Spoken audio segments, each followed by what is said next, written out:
Welcome to Penrose Learning, where we make understanding easy. You start by confirming your Apple ID credentials and ensuring the Apple Watch is nearby. Open the Watch app on your iPhone or sign into iCloud. This is where removal begins. You do this because unpairing or removing via iCloud ensures activation lock is cleared. Once done, make sure backups exist so you can restore settings later. If you can access the paired iPhone, proceed there first.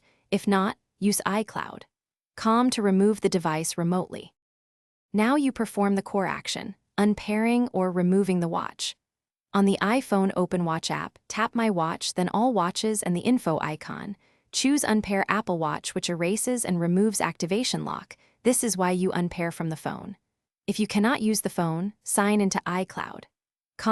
Open Find iPhone, select the watch and choose Remove from Account. Make sure the erase completes. This step fully disassociates the device from your Apple ID.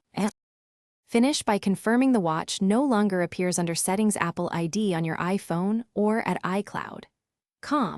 If you see activation lock still active, sign out of iCloud on the device that removed the watch, then sign back in to refresh status.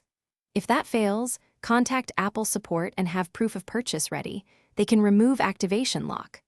One troubleshooting tip: if Find My still lists the watch, use iCloud's remove option again after waiting a few minutes for. Thanks for watching. If this was helpful, leave a like and consider subscribing. See you next time.